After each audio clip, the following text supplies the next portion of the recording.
Olá, tudo bem? Gente, nós estamos dando continuidade à leitura do livro As 5 Linguagens do Amor.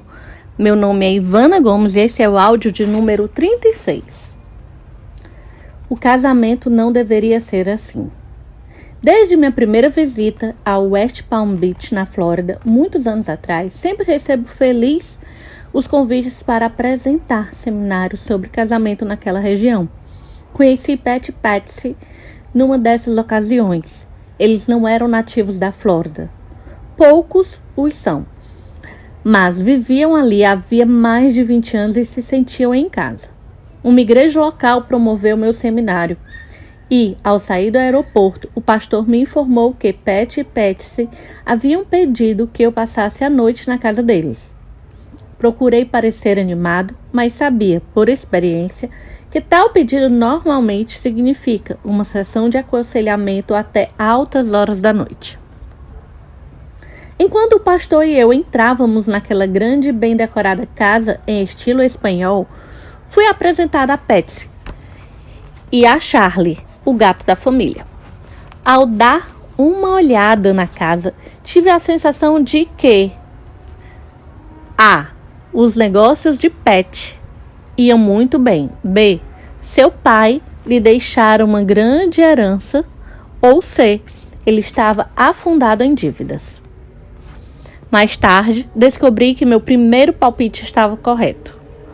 Quando me mostraram o quarto de hóspedes, observei que Charlie, o gato, estava à vontade, esticado sobre a cama em que eu iria dormir. Pensei, esse gato se deu bem. Pat chegou em casa pouco depois.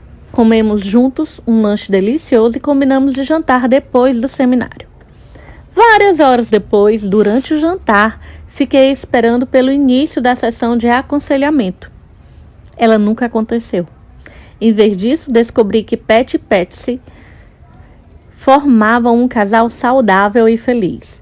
Para um conselheiro, isso era uma excentricidade. Estava ansioso para descobrir o segredo deles, mas, por estar cansado e ciente de que Pat e Patsy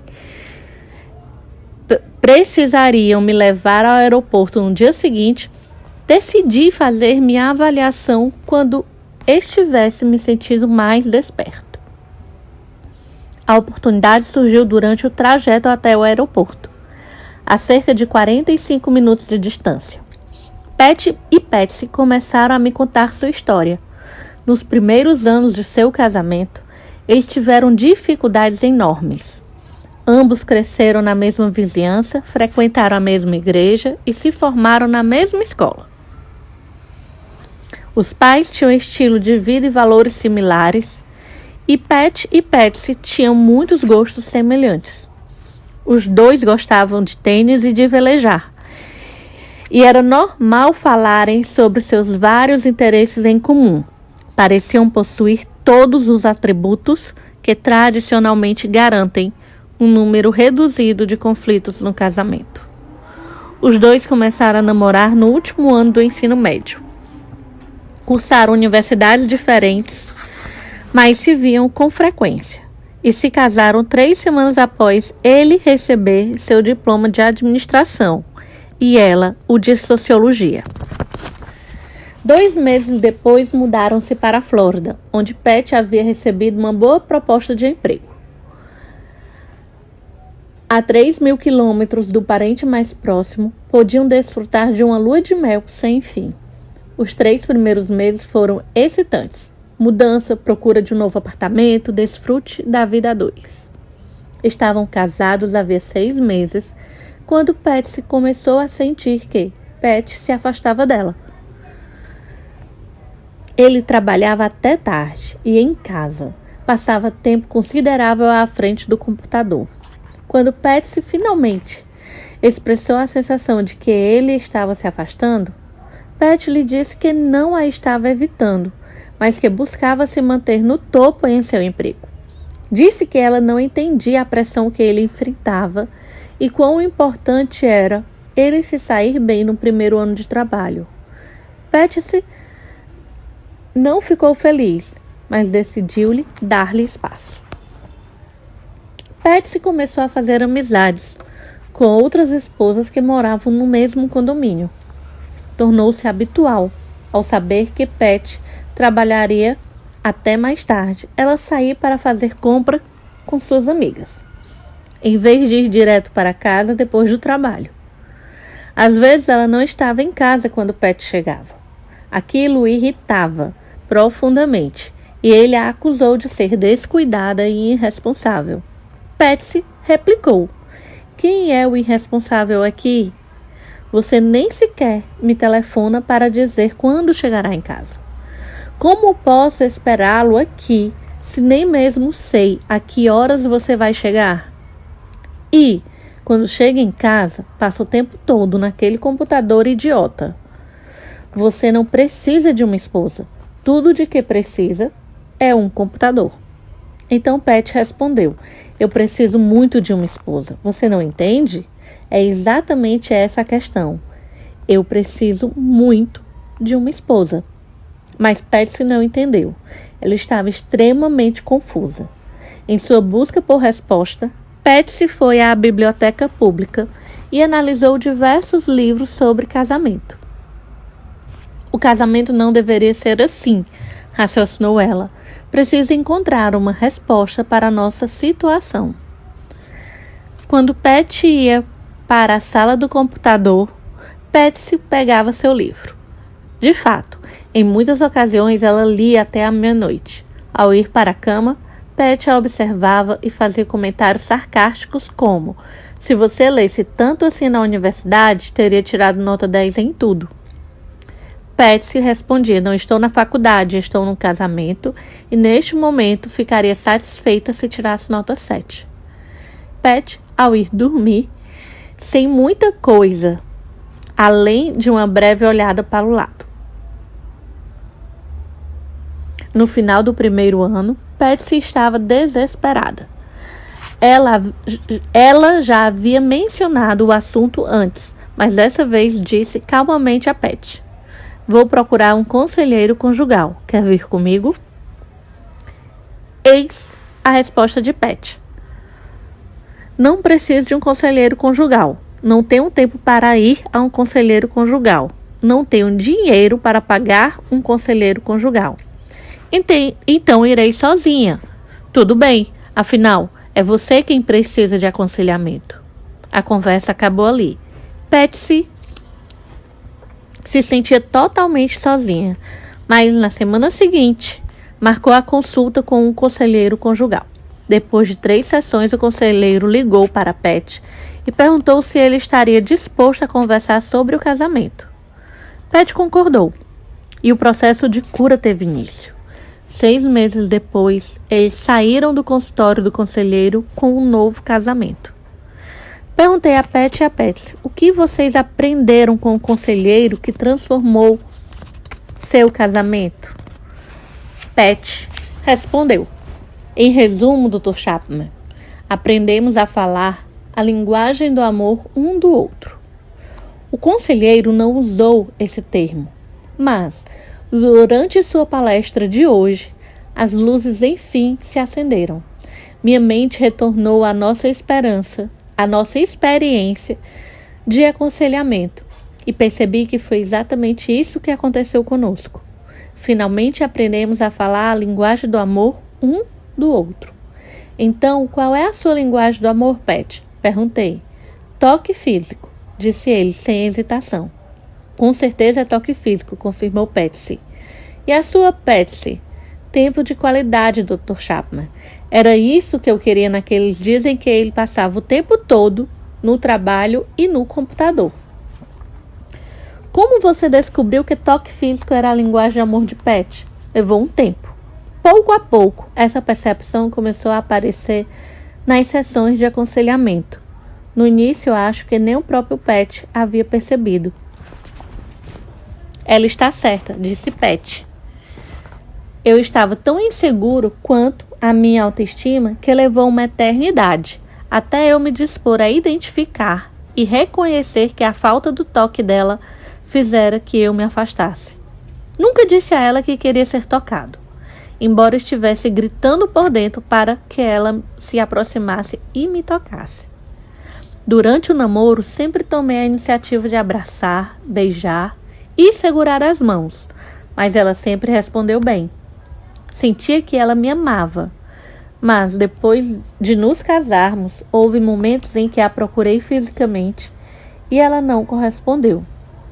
Talvez por causa de suas novas responsabilidades no trabalho, ela estivesse muito cansada. Não sei, mas levei aquilo para o lado pessoal. Senti que ela não me achava atraente. Então, decidi que não tomaria mais a iniciativa, pois não queria ser rejeitado.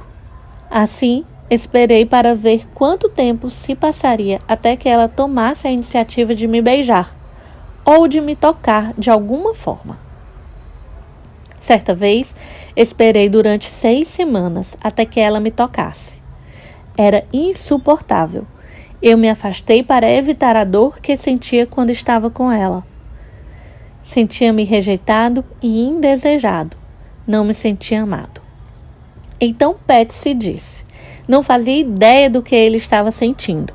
Sabia que ele não estava me procurando. Não nos beijávamos nem nos abraçávamos como antes, mas presumia apenas que, como estávamos casados, isso já não era tão importante para ele. Sabia que ele estava sob pressão em seu trabalho. Não fazia ideia de que ele queria que eu tomasse a iniciativa. Passava semanas sem tocá-lo.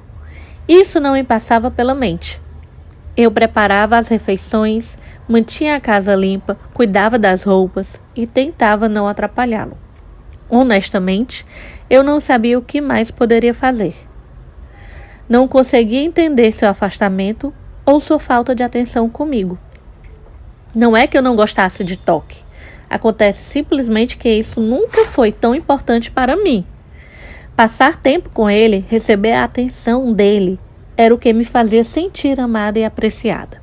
Realmente não importava se ele me beijasse ou abraçasse. Contanto que me desse atenção, eu me sentia amada. Fez uma pausa e prosseguiu. Levou muito tempo até descobrirmos a raiz do problema. Mas assim que descobrimos que não supríamos as necessidades emocionais, amorosas do outro, começamos a mudar as coisas. Assim que tomei a iniciativa de lhe oferecer toque físico, o que aconteceu foi maravilhoso. Sua personalidade e seu espírito mudaram drasticamente. Eu tinha um novo marido. Quando ele se convenceu de que eu de fato o amava, começou a se tornar mais responsivo às minhas necessidades. Pat adicionou: o que mais me surpreendeu no seminário hoje foi a maneira que sua palestra sobre as linguagens do amor me levou de volta àquela experiência de tantos anos atrás. O Senhor disse, em 20 minutos, algo que levei 6 meses para aprender. Respondi, bem, o que importa não é quão rápido se aprende, mas quão bem se aprende. E é óbvio que vocês aprenderam bem. Pat é apenas um dos muitos indivíduos para quem toque físico é a linguagem do amor primária. Em termos emocionais, eles anseiam que seu cônjuge os procure e os toque fisicamente. Passar a mão pelos cabelos, fazer um carinho nas costas, andar de mãos dadas, abraçar, ter relações sexuais. Todos esses e outros toques amorosos são o suprimento de vida da pessoa cuja linguagem do amor primária é toque físico. Gente, eu termino aqui a leitura. E aqui termina, como vocês sabem, a leitura do capítulo, mas ainda tem 2 exercícios. Uma eu vou ler agora, nesse próprio áudio, e no próximo áudio eu leio o outro exercício. Sua vez. Pense em momentos de toque, não sexual, que aumentaram a intimidade do casal. O que tornou esses momentos especiais? Gente, aqui na leitura e também nesse exercício, mostra o quanto que o toque pode levar mais intimidade entre as pessoas, principalmente entre os casais, né? E como nós vimos durante toda a leitura deste capítulo, se a linguagem do amor da pessoa é toque físico, isso vai ser ainda mais importante, a questão do toque para ela. Que pode ser um toque numa relação sexual, mas que pode ser um carinho, que pode ser um abraço, pode ser segurar nas mãos, mas o quão isso é importante, né? E aí eu pergunto, se você já viu qual é a sua linguagem do amor, qual é a linguagem do amor das pessoas com quem você se relaciona, seus filhos, dos seus pais, dos seus irmãos. Por que, Ivana, você relaciona não só ao marido, ao cônjuge, mas você procura mostrar para isso? Porque, gente, tudo isso são relações. E quanto mais a gente respeitar a linguagem do outro e mostrar isso, pode ser que você queira dizer muito a uma pessoa que você ama ela. Mas que se não for de acordo com a linguagem do amor dela, ela pode não estar se sentindo amada, né? Então, é isso. Termina aqui essa leitura e nos vemos no próximo áudio. Um abraço.